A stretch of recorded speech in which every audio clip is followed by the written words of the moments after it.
meetings and other reviews are not and should not be a substitute for watching a film. So yes, there's going to be certain things missing from plot breakdowns. We encourage you to watch this film and any others we might cover in its entirety anywhere you can stream it or if you own it. TyTown Reviews does not, nor do we pretend, to own footage shared in our videos. The footage is owned by the copyright holders and used for comments and review under fair use. Reviews.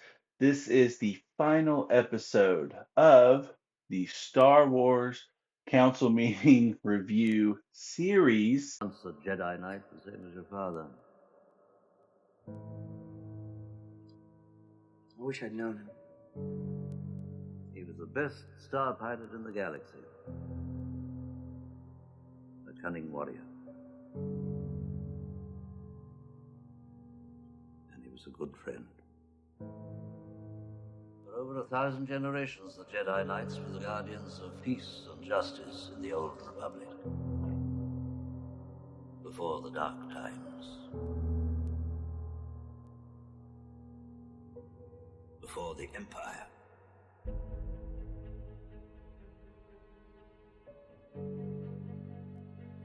How did my father die? A young Jedi named Darth Vader helped the Empire hunt down and destroy the Jedi Knights.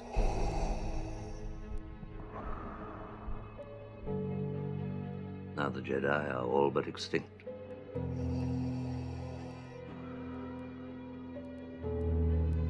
He betrayed and murdered your father. There is no escape.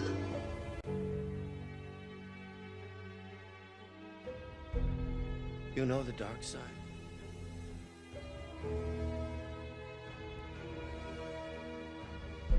Only through me can you achieve a power greater than any Jedi. Learn to know the dark side of the Force, and you will be able to save your wife from certain death.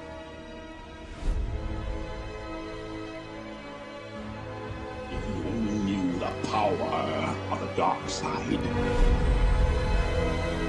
Obi-Wan never told you what happened to your father.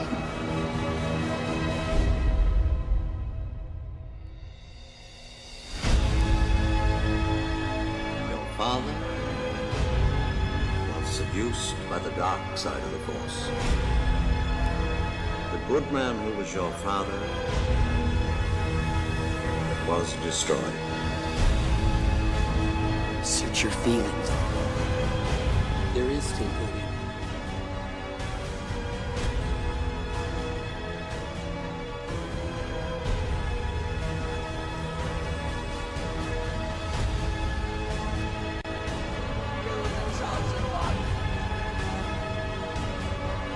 Fear is the path of the dark side.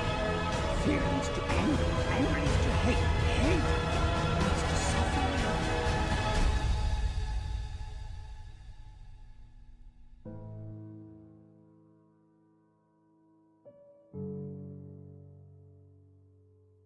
And after today, I'll be taking a break for a week and a half, 2 weeks before I start my horror franchise, where I'm going to be doing a Nightmare on Friday the 13th. It is going to be a review series on all of the Nightmare on Elm Streets, all of the Friday the 13th, all leading up to Freddy versus Jason. They're going to be fun. I've enjoyed writing them, been planning it since December. Please watch it. Let's get into Star Wars Episode 6, Return of the Jedi. Ah, yes, Return of the Jedi, the 1983 grand finale to the original Star Wars trilogy, and the effective wrap-up to the Skywalker Saga. Directed by Richard Marquand, a British filmmaker who stepped in seamlessly. Normally you can tell when a sequel film in a series has a different director than the predecessor. Marquand brought in a solid, no-nonsense directing style to the table, blending space battles with, well, teddy bear aliens. Sadly, he passed away young in 1987, but his work here cemented him as the guy who helped Lucas stick the landing, mostly. Think of him as the unsung hero who had to wrangle Harrison Ford's sarcasm and a bunch of puppets without losing his mind. That is a director's point. We open on the desert planet of Tatooine, where Luke Skywalker, now rocking a black outfit just like his daddy, has bulked up his Jedi skills big time. Remember Farm Boy Luke, whiny bag from A New Hope, whining about power converters? Or Empire Luke getting his hand chopped off like a bad magic trick? In Return of the Jedi, he's progressed to full Jedi mode, force choking guards, mind tricking aliens, building his own green lightsaber because green is the best. Well, actually, it's only green because they felt the green looked better against the blue sky in a few scenes after his introduction. Luke is calm, confident, and ready to confront his daddy issues, literally. But it's not all smooth.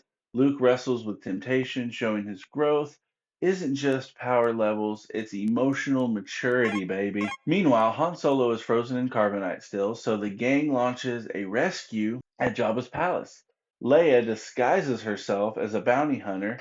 Chewie plays prisoner, Lando hides as a guard, and the droids are, well, they're droids. Luke shows up like a boss, but things go south, leading to a hilarious pit fight with a Rancor and a sail barge brawl over the Sarlacc pit. This is where that green lightsaber came in. They escape, Han's unfrozen and hilariously disoriented, and the romance between him and Leia picks back up. When she unfreezes him, she says it's someone who loves him. Stupid line. Whatever. But also, are you sure, Leia? Because you just kissed Luke not an hour after Han got frozen. Yucky. It's weird, man. Cut to the Rebel Alliance plotting to blow up the new Death Star. It's orbiting the forest moon of Endor, shielded by a generator on the surface. Han, Leia, Chewie, and the droids head down to sabotage it, but oh boy, Ewoks happen. The spear-wielding furballs mistake C-3PO for a god and nearly roast our heroes for dinner. Leia bonds with whatever,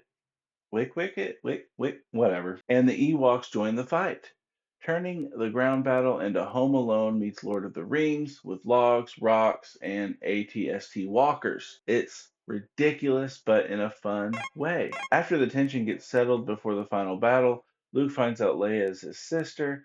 Him and Leia have a heart-to-heart where he tells her it's clunky, it's awkward, and Leia's response is puzzling and confusing, but that's because Lucas didn't have prequels written yet, and also, I guess I've always known. Excuse me? The kisses? Up in space, Lando pilots the Millennium Falcon in an epic dogfight while Luke surrenders to Vader on Endor for a father-son chat.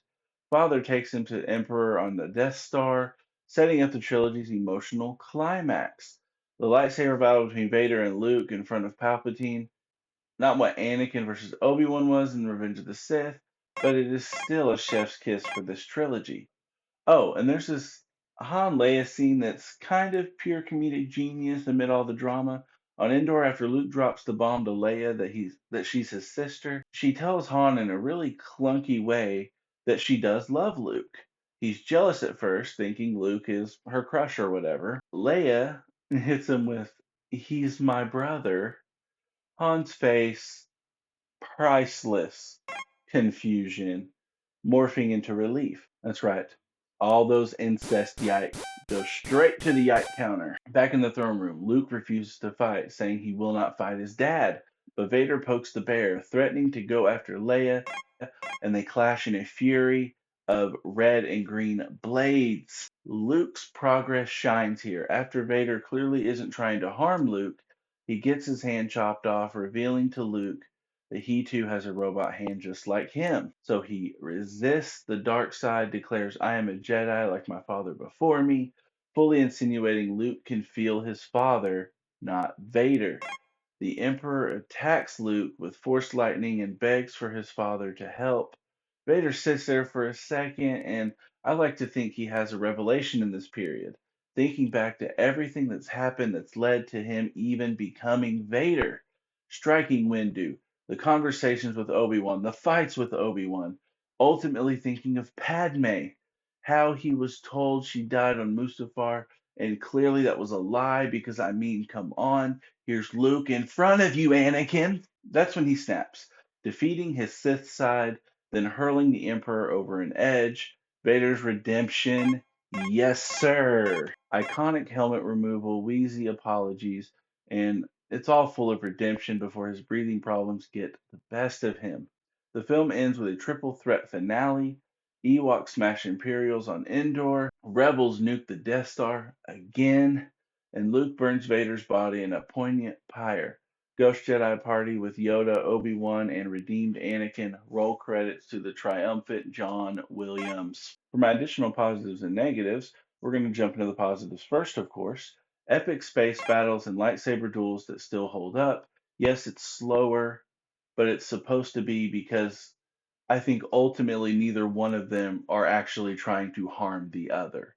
Obviously, Luke gets mad and chops off Vader's hand, but beyond that, Vader wasn't actually trying to harm Luke. You can tell in every bit of his fighting style in this movie, he was more defensive than he normally would have been. Next up, Luke's Jedi arc is satisfying from whiny to mature, while still not the greatest, and I think that's a little bit of Mark Hamill's acting. He's a much better voice actor, in my opinion. He is a legend voice actor, and he's only really known for acting in this, and then of course some TV spots. Really, he's done other movies, but the humor shines through pretty organically, which is a win. That's hard to pull off. There's an emotional payoff.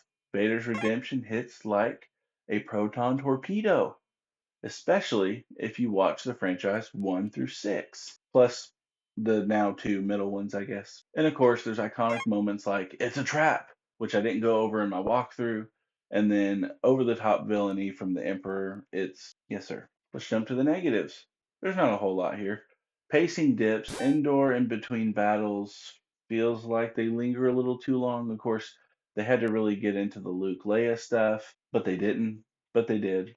Whatever. It's what we got. Yikes. Mm.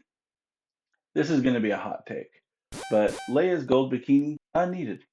I don't care how iconic it is or how many fantasies it caused, even to this day. I don't know. It feels out of place in a series that doesn't seem to overly sexualize its women.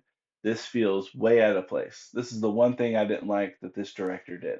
And finally, the resolution feels a tad neat.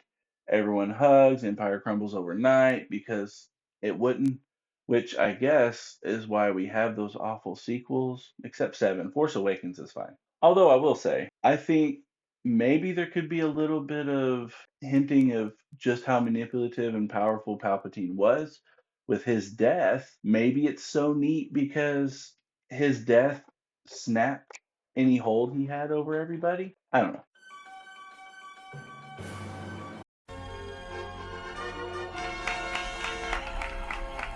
While not the best in the franchise, it's not the worst. It's very serviceable third installment for an original trilogy, and it's a fun watch in a Star Wars rewatch marathon. The effects hold up, the puppetry is still good, and emotional punches hit the right way for the most part. Anakin's arc as the Chosen One is complete. He does bring balance. He destroyed the Iron Fist that was the organized corruption within the Jedi, then killing of Emperor Palpatine, leaving Leia to try and right the ship politically, and Luke to try and keep the balance to the best of his ability by not allowing another perversion of the Force in any form or fashion. Anakin lived a hard, tragic life. He was born a slave, basically lived as a slave with the Jedi, then ultimately dying once he fulfilled his destiny fully. He was born to die. It's tragic. And it's beautiful. Watch 1 through 6. I don't care how you feel about the prequels. It's a good story. I give episode 6 3.5 fulfillments of Jedi prophecy out of 5. Thank you all for watching. Remember, this has been a little fun show for my channel. These are opinions I have. I in no way think everyone or even very many people do or should agree with me. If you do, that's great. If you don't, that's okay too. I don't care. We all have opinions, and this is mine. I love this franchise, and I've had a blast doing these films. Please put in the comments if I should cover 7 through 9 at some point. Probably not going to unless I get enough requests for it. Also, what do you think of the franchise? I'd love to hear when you were introduced to Star Wars, what your favorite lightsaber color is. Do you have a side character that you like more than the main characters? Let me know it all. Up next, I'll be ranking the 8 films that make up the Skywalker Saga. That will be out Friday. And again, if I get enough comments, eventually I will cover 7 through 9 if I can fit it into my schedule later in the year, because I'll be doing horror pretty much the rest of the year. Like I said earlier, Friday the 13th and Nightmare on Elm Street all summer. It's a new series I'm starting called Summer Scaries. This is season 1, A Nightmare on Friday the 13th. And then in the fall, I'll be doing some football stuff. And then, of course, as we get into October, I'll be covering the Child's Play and Chucky franchise, including the TV show. I'm not sure how I'm doing the TV show yet. That is still in the early developments. Again, thank you all for watching. May the 4th be with you. I know this is coming out on the 5th, but still, may the 4th be with you.